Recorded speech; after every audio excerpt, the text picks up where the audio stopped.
ladies and gentlemen, in the blue corner, standing at a sleek 5'11", 245 pounds, the tumultuous tempest of technique, Thomas Lilly. And in the red corner, at a curvaceous 5'11", 315 pounds, the jovial juggernaut of judgment, John Cheryl Sheridan. A meeting of the masters of mastication. Turn your attention as they delve deep into all things lifting and more. This is Peak Speak. And we are back for another episode of Peak Speak, KB45 Radio. It gets worse every time you do that. Thanks. Good morning. How are you? Good, my friend. I am good. Life is good. It's Friday. The first Brumbies game of the season is on tonight. So inevitably I'll be frustrated and annoyed for the next 3 to 4 months. Excellent. Nothing First like comp of the year this weekend? Yes. Yes. Did you say after my penis? No, I was going to say there's nothing like being an Australian rugby fan to just spend half your year pissed off. Oh. But yes, first comp this weekend, Sunday. So we're doing all our registration stuff tomorrow. And then the comp's on Sunday. We've got like 60 or something lifters, which reminds me I need to email some of them this morning. And yeah, it's going to be a good day. We announced just the other day how we're going to do like prizes and stuff or awards. I've never been a fan of participation certificates because I think the idea that you should be congratulated just for participating is stupid and leads to a society of people that don't understand competitiveness and the desire to work hard. But having said that, I can also appreciate that winning a novice comp is a bit dumb. So we're going to recognise and celebrate people that go 9 for 9 because I think that's a good way to do a first comp.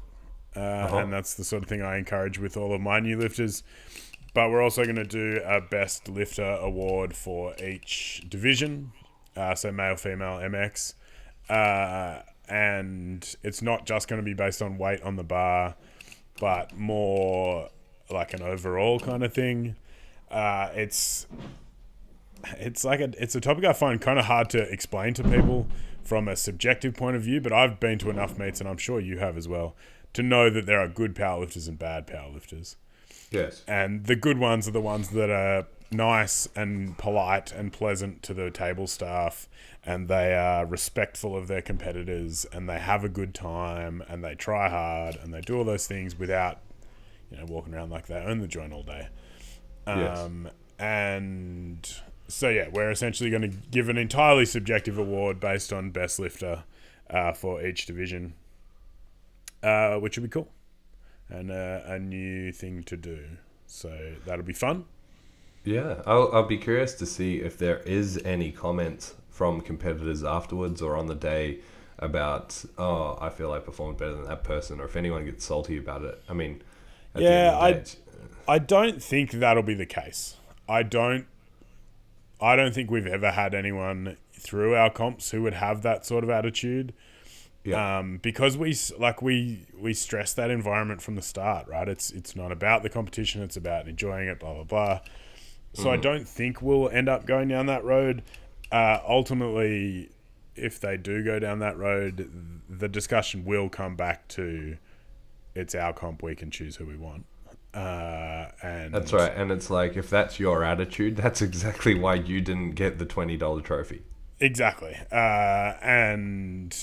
And that's the thing, is it's a subjective thing. It'll be based on feedback from our whole team. So the people running the table, judges, loaders, all those sort of things. So it'll be a unanimous decision. It's not me just picking my 3 favorite lifters for the day. But yeah, I think that'll be really cool. But it should be a good day. Cool, man. I mean, it makes for a long day. Like, we've got 60 lifters, and we'll start lifting at 11, and we should be done by about 5 because I booked a table at the pub for 5:30 for burgers and beers afterwards. Perfect. So yeah, it should be a good time. How's life up north? How's that leg of yours? Yeah, coming along good. I have another ultrasound today to see how much healing we've had and to kind of inform me as to whether I'll be attempting to compete. But we're just playing it because by you ear at the deadlifted moment. this week, didn't you?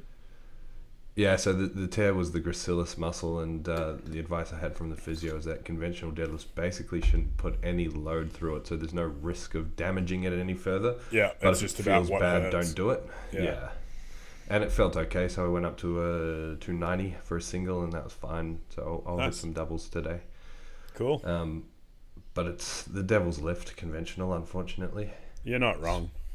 Speaking of deadlifts, Oh, Segway Wow. Master. did you know? This is something I only learned. This is going to make me sound like a real idiot, which isn't that hard to be fair.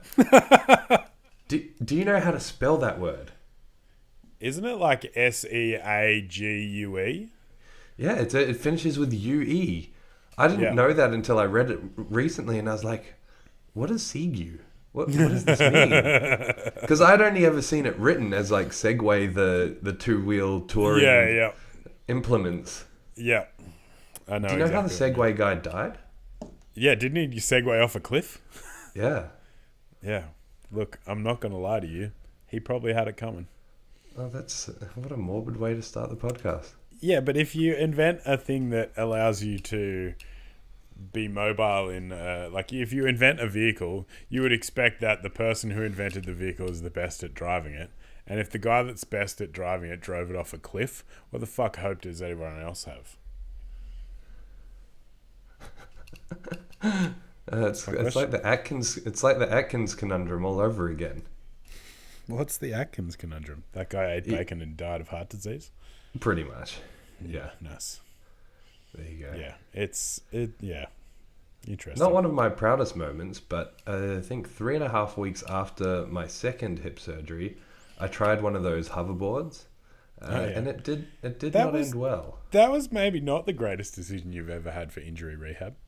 Have you been on one of those things? No, They're because really challenging. Yeah, because I don't have any desire to smash my face into a window. Anyway, deadlifts. You know what was really good there was we segued nicely into deadlifts and then we segued away from deadlifts and now we've come back again. Fluid, Just smooth. Classic crisp. ADHD. Haven't had my Ritalin this morning. Opted for the affogato. Yeah, look, it's not a bad choice. I mean, you're just using it as an excuse to eat ice cream for breakfast, but Correct. you know. All right, let's talk about deadlifts. Yes. This was your idea. You Yes. start us. I have a controversial opinion. Oh, God. I have been thinking about this controversial opinion for some time now, and Hit me. it's been mostly spawned by the increase in the number of people who wear perfectly good knee sleeves on their shins to deadlift. Because I've never understood why you would want to wear a $130 pair of SPD sleeves on your shins, especially if you're the sort of person whose shins bleed all the time when you deadlift. And my controversial opinion is that if your shins bleed so much that you need shin pads on your shins every time you deadlift, you probably suck at deadlifting. And I think it's a perfectly good way to ruin knee sleeves. And maybe you should just be a better deadlifter. Wow, shots fired. Pretty much. So tell me more about this. Bars dragging up shins. Why is this a bad deadlift? So I think that it's all like this is in reference almost exclusively to conventional deadlifts. I think the game changes slightly with sumo deadlifts, but it still probably applies in the same way. But it's inherently a slightly different movement. But I think in a conventional deadlift, if your shins are getting bashed really hard and like every time you look at a deadlift bar, your shins start bleeding, it suggests to me, at least without having seen you deadlift, that you're like dragging the bar back into your legs, or potentially you have really straight shins and the only way you can create any leverage off the floor is to sort of really lean back into things and drag it right up your shins, which I just don't think is a particularly efficient way to start a deadlift. I think if your bar's not going straight up, then you're losing a bit of force production. And so if it's coming back into your shins like that, it's probably because your start position needs a bit of work and you maybe need to learn how to use your legs. Mm-hmm.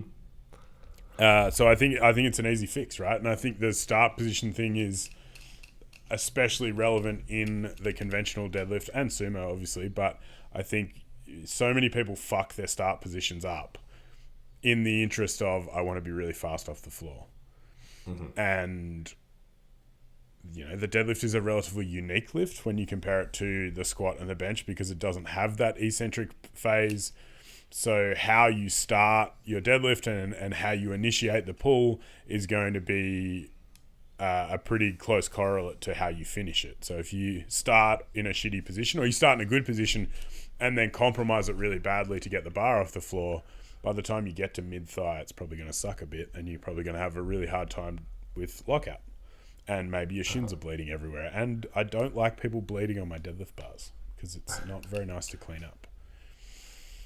So yeah, I think the start position and that sort of thing is, it makes or breaks a good deadlift. And I see a lot of people screw it up. Mm-hmm. So really what you're saying is you're just sick of seeing blood on your deadlift bars and you're really salty as a gym owner, frustrated gym owner life. Maybe we should start that as an Instagram account. I don't have anything to do with Instagram meme accounts. That is not No, not at all. You don't ever actually tag any of them in any of your posts. All right. Here's my take on the whole situation, right? So I build my technique in rules because you're built differently to me. I'm built differently to... Yeah, you need principles, right? Pete down rules, the road. Principles, whatever you want to call. But we're all doing deadlifts, right? Ooh. So there's certain rules that apply to everyone. When you teach someone how to deadlift, doesn't matter who they are, doesn't matter what their sporting background is, what injuries they've had, anything like that. When you teach them how to deadlift, I guarantee that you include breathing and bracing, right? Because that's one of your rules. That's one of the fundamental rules of that system, right? Yeah. When I'm teaching technique of any of the three lifts, rule number one is always where do we get the power from? And then the following rules stem back to how do we actually maximize the transfer of that power into the bar. Yeah. So think about a deadlift. Where you're getting the power from is your legs and your hips. We need to transfer that through your spine, down your arms, into the bar, and then there's that feedback in the other direction, obviously, and you're transferring load through your feet into the floor, blah, blah, blah. But wait, so deadlift isn't a back exercise? No, not necessarily. The back is acting as a dynamic stabilizer in that position. Obviously, there's going to be a moment of torso extension, but that ties up into hip extension a lot more than what people are giving it credit for. So, in English, what that means, if the bar is dragging up your legs, what it says to me from a mechanical standpoint, because you can be dragging the bar up your legs and look like you're in the perfect deadlift position. It doesn't mean that you're pulling the bar back into your shins too hard. It doesn't mean that you're using your lats too much, because you think about it, if you've got a bar loaded with double your body weight, your lats aren't going to be strong enough to create the force needed to pull the bar back into your shins that hard.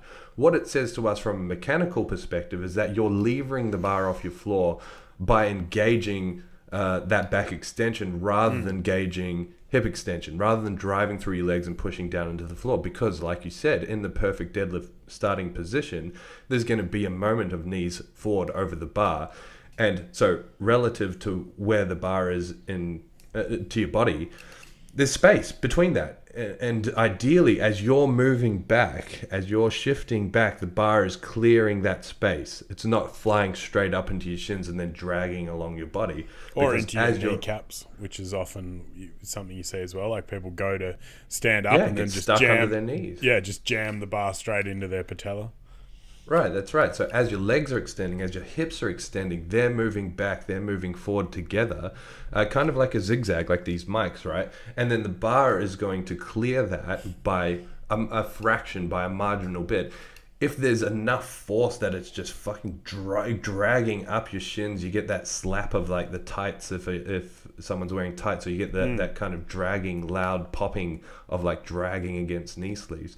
Something's not going right, and that's what you're articulating there. Because I kind of disagree with the whole knee sleeves thing on shins, and I only say that because I've worn knee sleeves on shins. Yeah. I don't do it anymore because I don't ever have an issue. Because like if you have a nick on your on your shins because you do if sumo, that's it's going to keep bleeding. But what Yeah, you're yeah. saying is consistently dragging it up your, like that Juji Yeah. Mufu video where he's fucking bleeding all over the gym. Yeah, and I think sharing your bodily fluids with other people in a gym is gross, and B, that was more directed at the people who like, oh, it's deadlift day, my shins are clean now, but I'm going to put my knee sleeves on before I start doing any deadlifts because my shins are bleeding.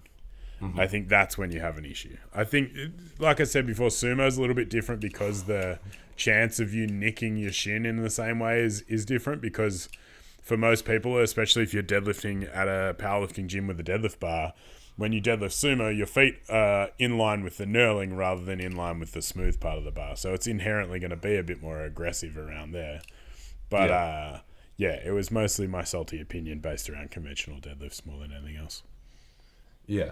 I completely agree with what you said, though. Deadlifts are unique in that there's no eccentric moment, so we need to create that tension in our setup. That's why it's a deadlift, because it happens from a dead stop. Yes, that was very poignant. Yeah, it's because people in the exercise industry are great at naming exercises. Deadlift, Like dead bug. Like a Bulgarian split squat. It's a split squat, and it's Bulgarian because things sound cooler when you add Eastern European names to the front of them. Like a Russian twist. Or a Romanian deadlift. Or a French press. Okay, we need to stop. This is getting ridiculous. It is.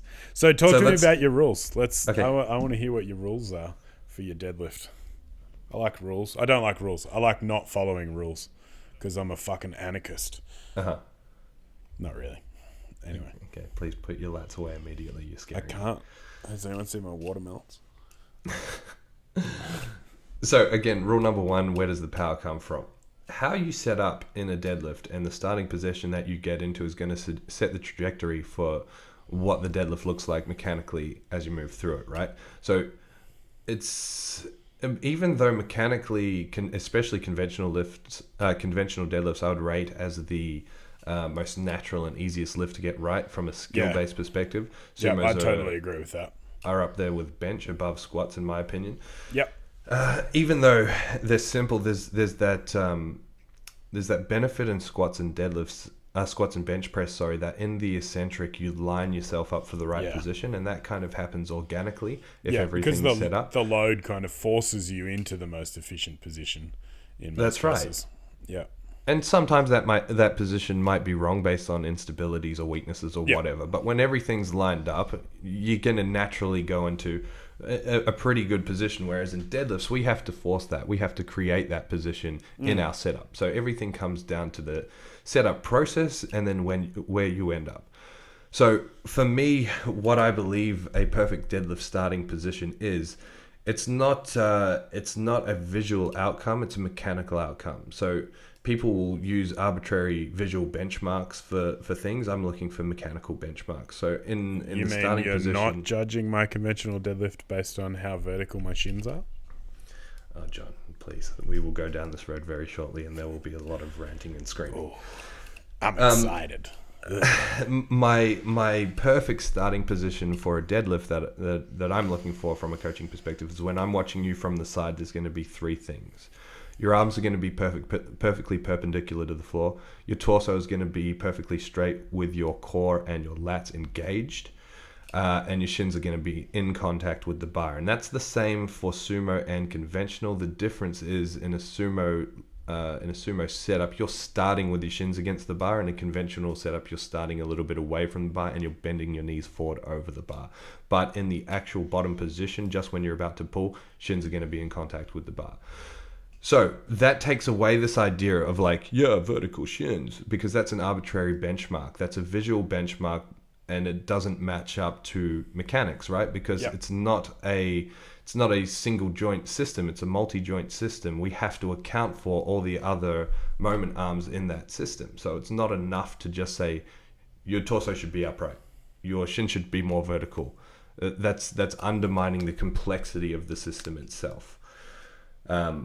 But that's really the simple, straightforward thing that I'm looking for. And then from a coaching perspective, it's all problem solving about how do I actually get people into that position. Because then once you're in the position, moving from it in a deadlift, especially a conventional deadlift, is so simple. Do a leg press, then drive your hips through, and that's about it. There's not a great deal more to think about. Again, if there are issues with that movement pattern, we'll do some problem solving methods. Yeah. With the sumo, it's like maintain tension in your hips, spread the floor apart, whatever you want to think about. Once the bar reaches the base of your knees, lock your quads out and lean back into the lockout. Yeah. It's the actual movement aspect is easy in a deadlift once you can get into the right position. Getting into the right position is harder. Yep. In a conventional deadlift, it's easy to teach, it's easy to learn. In a sumo deadlift, there's a lot more prerequisite skill and stability required, which is why sumos are so much more skill-based than conventional. Yeah, and I think touching on the skill thing and going back to what you said earlier, I always like to say to people, like, deadlifts, most people pick up a little bit quicker because you've been bending over and picking shit up off the ground your whole life.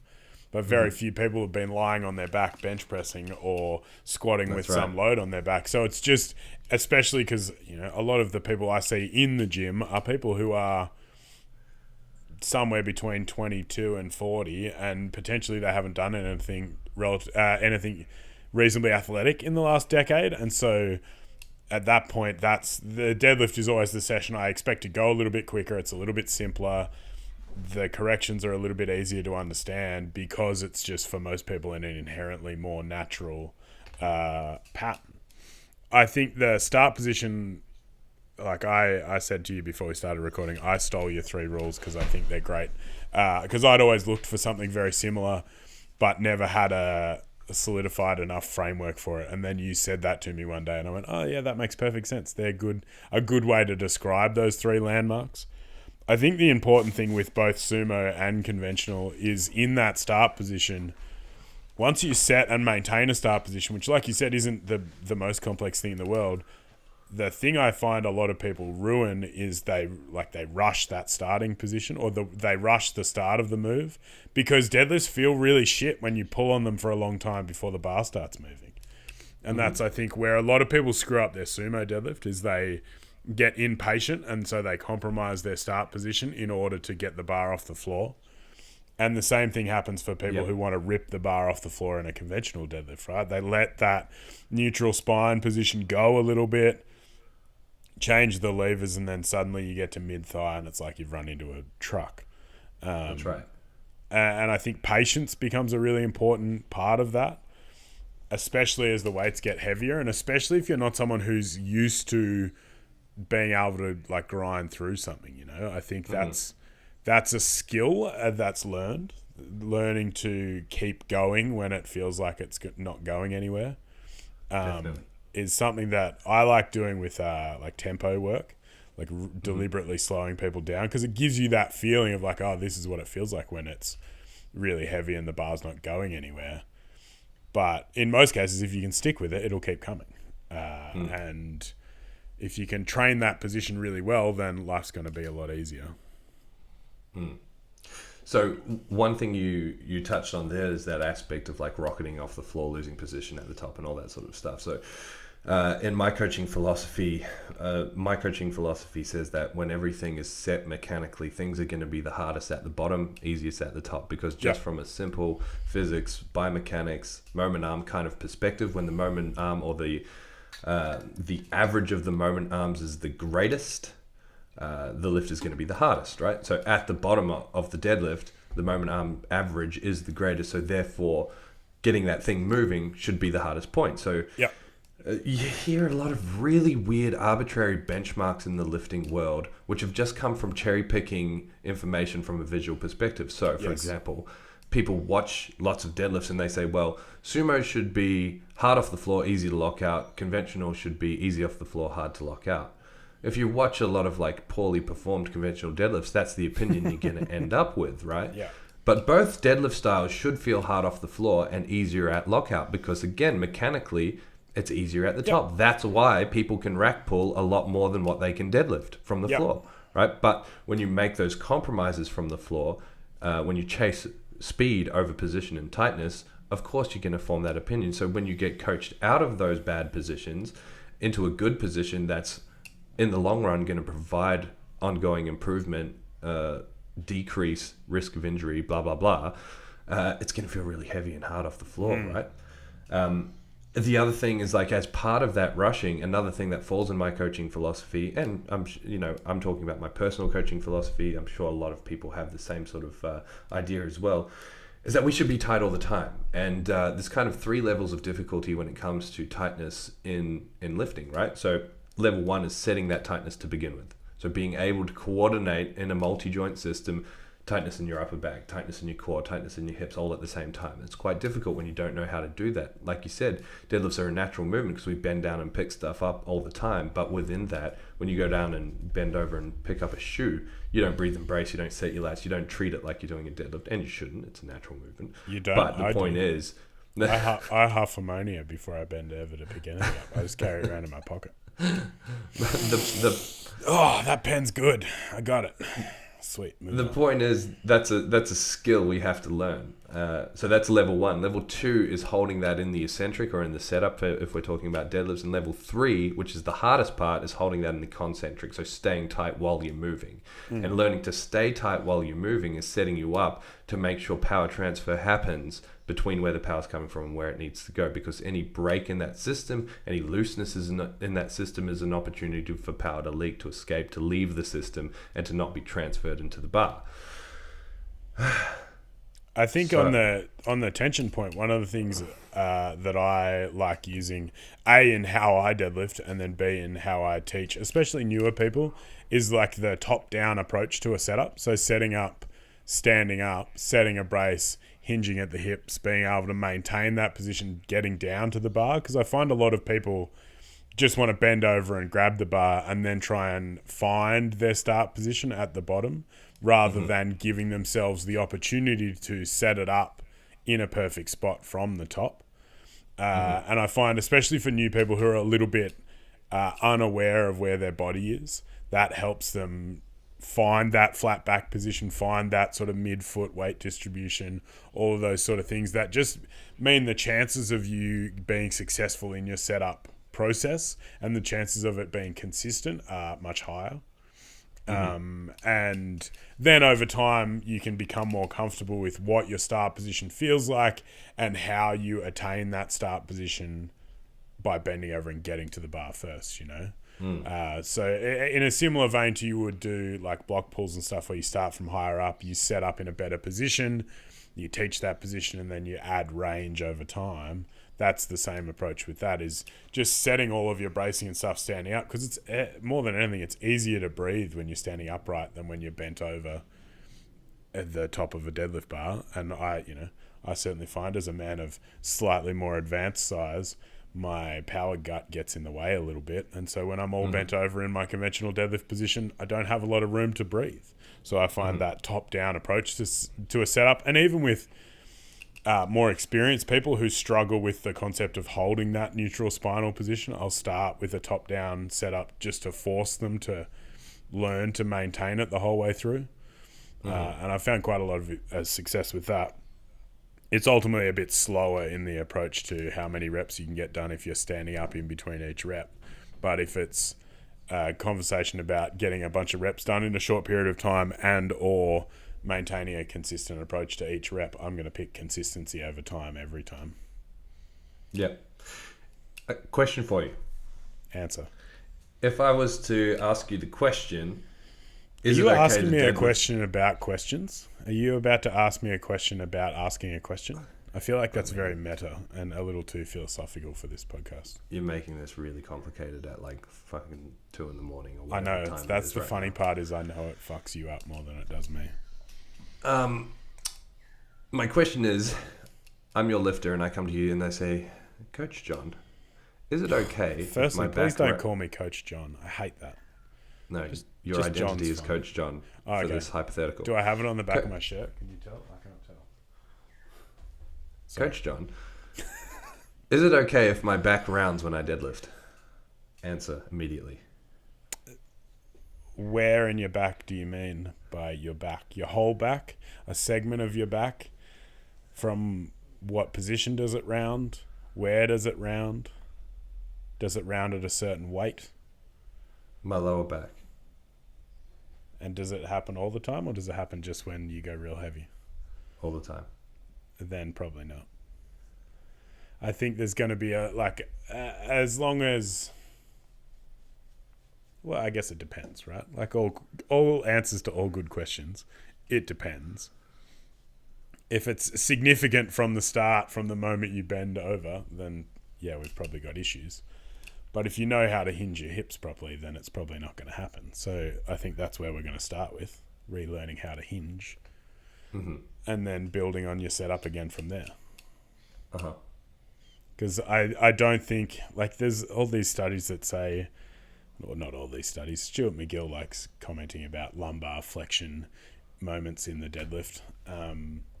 But ideally, I would like to see a relatively neutral spinal position from lower back all the way through to shoulders, upper back, thoracic spine.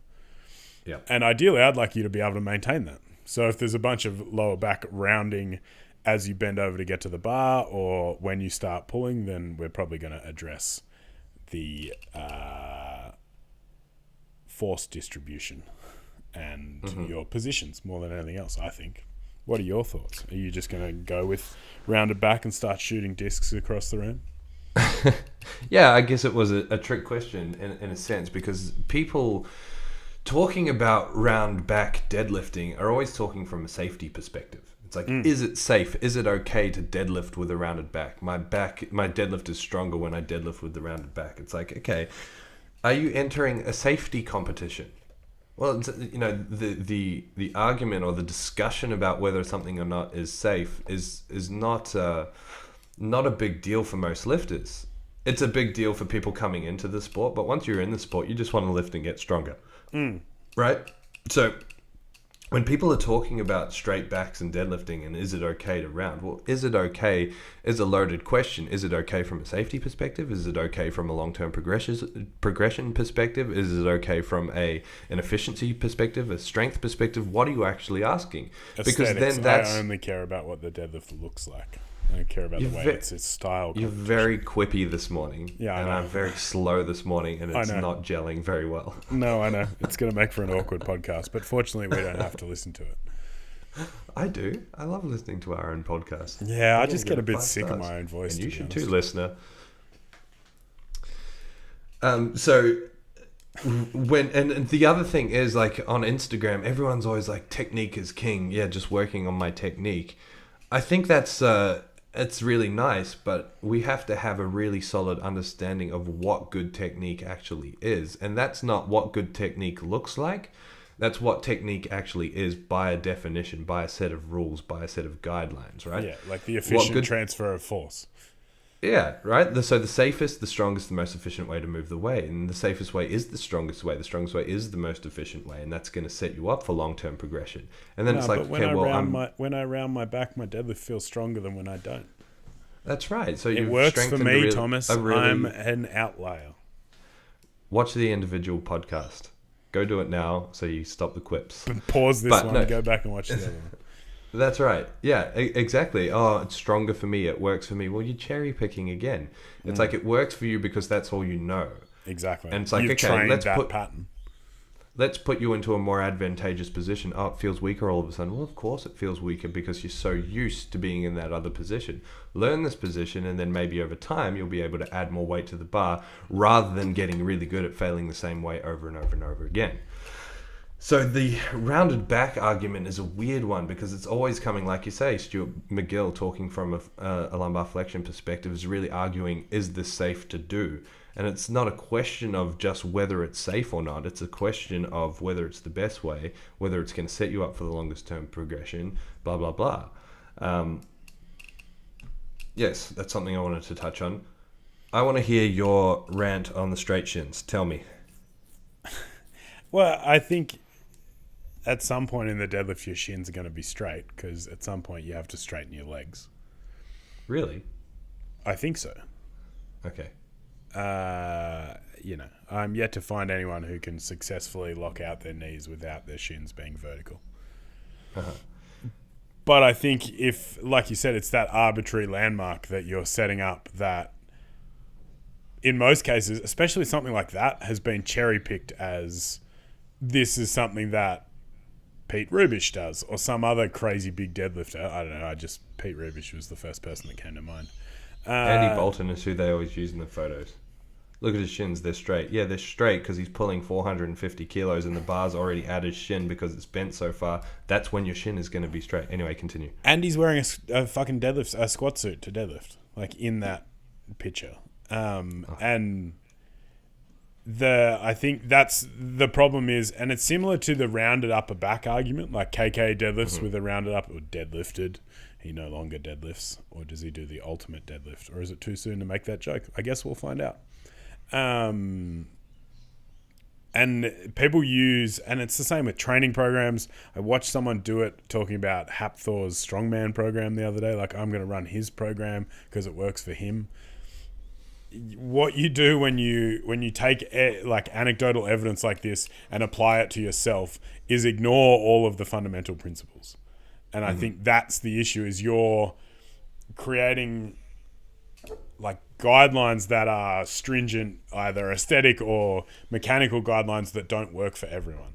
Sure, there are some people whose levers mean that when they're in a good start position in their deadlift, their shin is very close to, if not perfectly vertical. But those people are few and far between. And so when you tell everyone that they have to deadlift with vertical shins because it's, about reactive force and whatnot, you end up in a position where you're trying to fit every single human into an arbitrary model that doesn't fit every single human. And that's why, like you, I take a much more principles-based approach to things. Where are these global landmarks that will, when put together, look a little bit different because each human looks a little bit different. So you can have 4 different people who have a straight back, who have their shins touching the bar at the start of a deadlift and have their arms perpendicular to the floor. But that position with 3 different people is going to look very different. If you've got someone who's 6'2" and all arms and legs, it's going to look really different to someone who's 5'8" and mostly torso. And so I think you set yourself up for a really closed-minded approach to problem solving and mechanics and all of those sort of things when you provide a template for how everyone should lift that is, based on physical landmarks rather than concepts. And I think when you preach anything in the extreme like that, you're probably wrong anyway, which is ironic because I'm talking about preaching extremes while preaching an extreme about preaching extremes. But the point stands.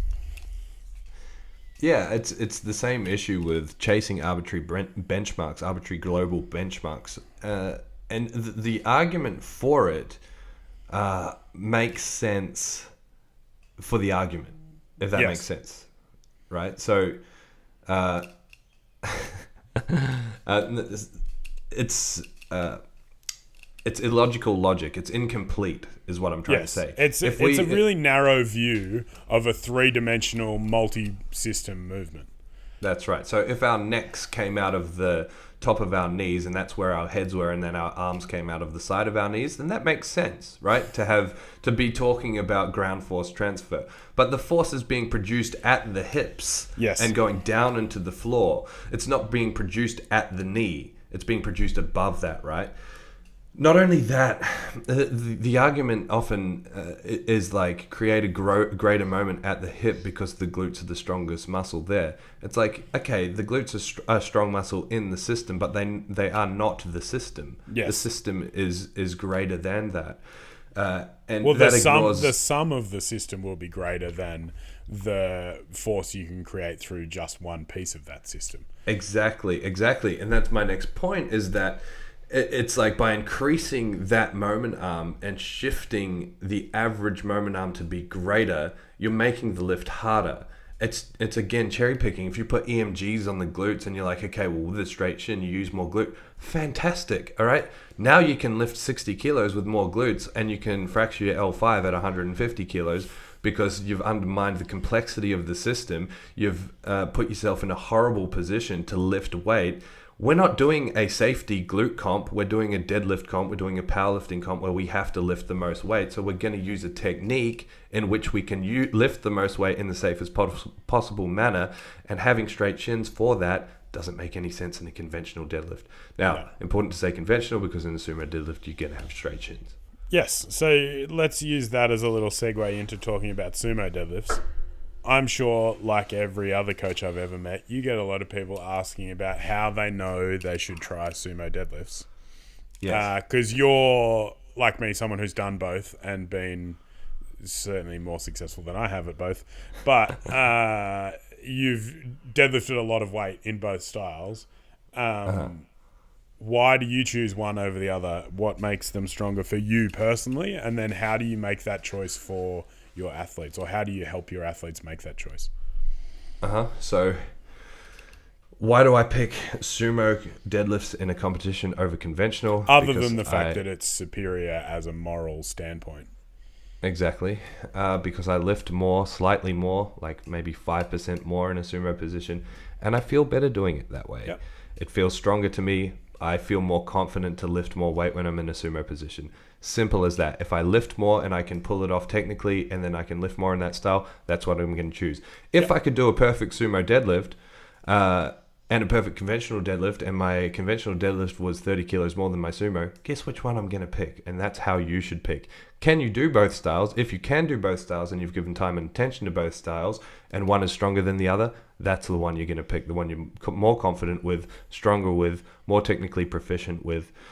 That's what it comes down to. It doesn't come down to individual mechanics. If you're built for a sumo and you can't do a sumo, if you're built for a sumo and you're 50% weaker at the sumo, you're not going to pursue that. You're going to stick with conventional. That said, you have to give time and effort to the opposite style if you want to compare them side by side. Yes. If I had only started doing sumo last year and I hadn't given it the time and effort, it's probably going to be significantly weaker than my conventional deadlift. But because I've been doing sumo and conventional for a long time, side by side, they're almost the same strength, which is why now with this injury, I can still go and enter the competition and pull close enough to what my max was going to be sumo anyway.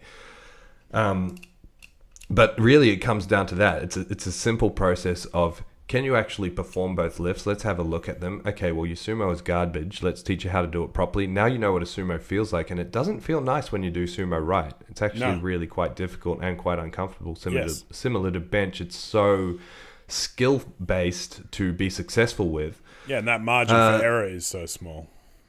Yeah. And that's how you're going to pick. What about you? How are you going to decide? I imagine it's pretty similar. I'm just getting a mad dropout in Thomas's feed, so I can't hear what he's saying. But anyway, he's back now. So I have very similar views. When I pulled my best sumo deadlift, I was squatting equipped. So my sumo deadlift and my squat stance were almost identical. And so for me, that became the stronger position. Having said that, I'm probably now stronger conventional than I was then. And I haven't trained my sumo in the same way. So if I was going to pick now, I'd probably just go with conventional.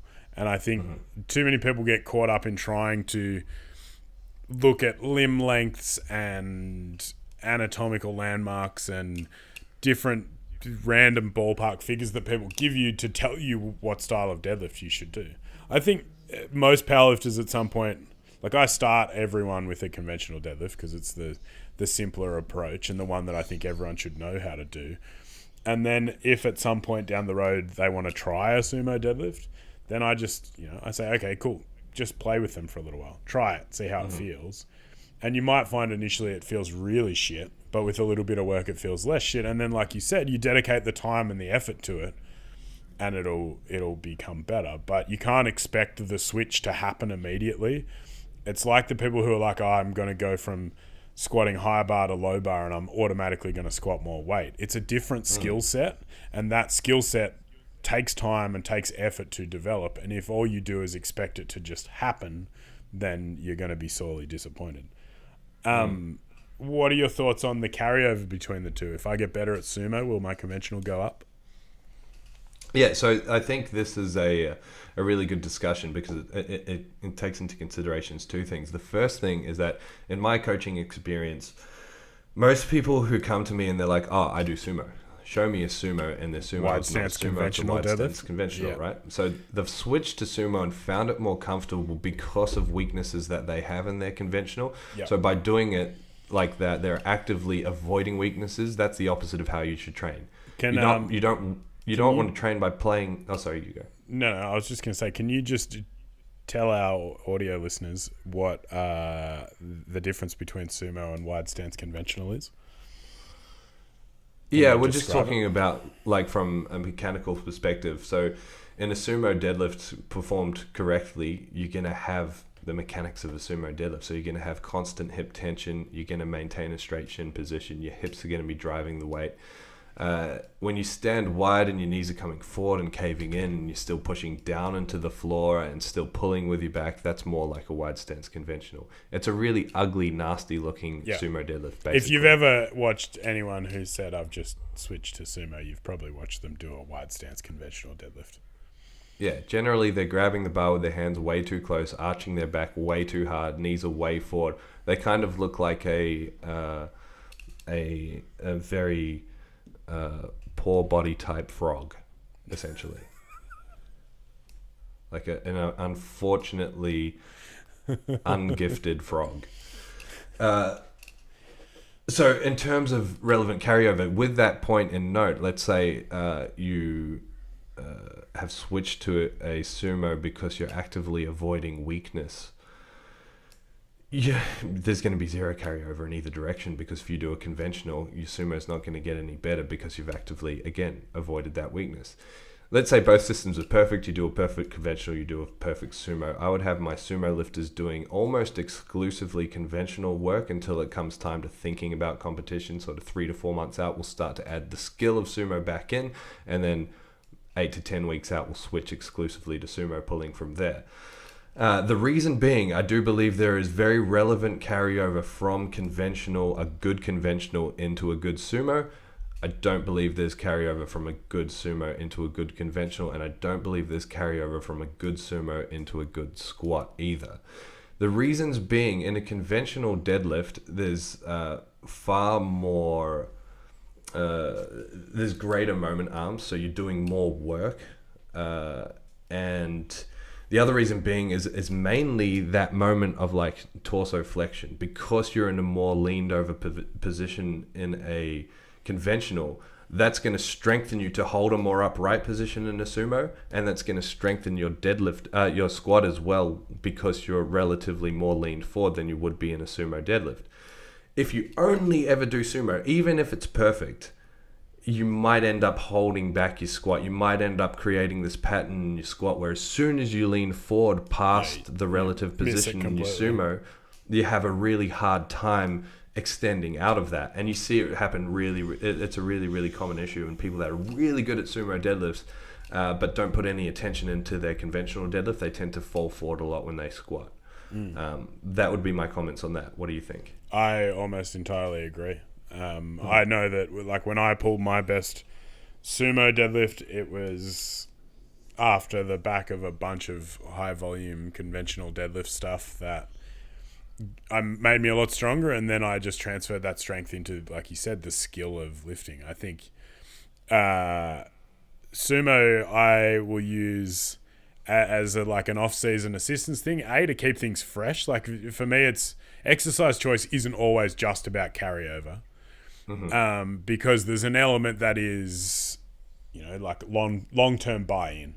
So I think if you've been lifting for a couple of years and you're starting to get a little bit bored, having a new challenge in your off-season is something that is a worthwhile investment of your time. But also, I think learning a new movement skill is a great way to increase your overall awareness and overall sort of base level of movement skill, which then makes you a better lifter in the long term, right? Like the skill of lifting isn't just the skill of lifting the squat, bench, and deadlift. It's the skill of human movement.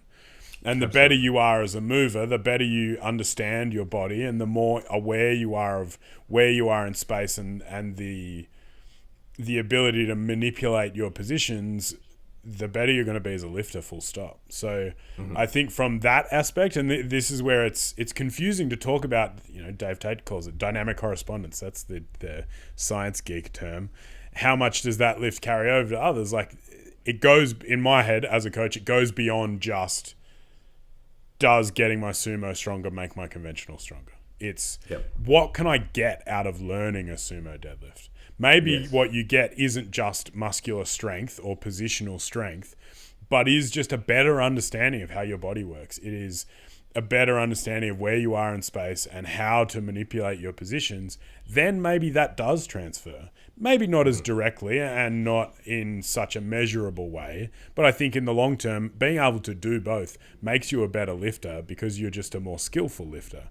It also means that if you're in a position where, like you've injured yourself and you can't deadlift sumo because that's going to load the muscle and make everything a bit worse, now you can just go back and deadlift conventional and still, like you said, potentially enter the competition.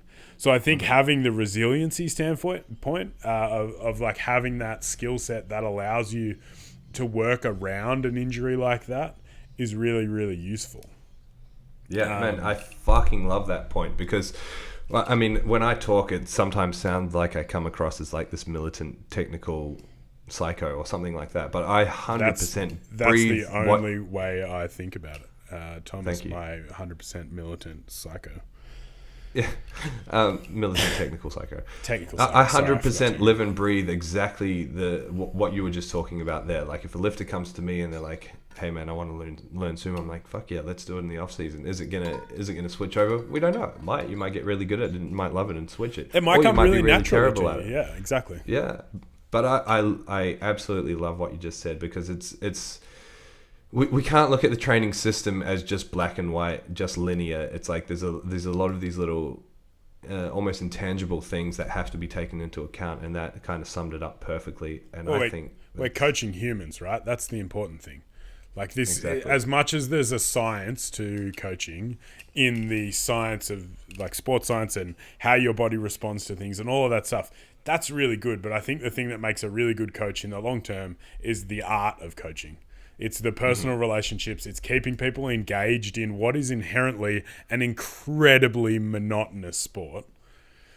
And keeping people engaged in the long term, that's where things like this come in. That's where periods of training that don't focus on just the main 3 lifts, or periods where you go outside and you do different things, or you spend less time in the gym. Like all of these things are those little intangible, hard to measure, subjective pieces that mean 10 years from now you don't hate powerlifting.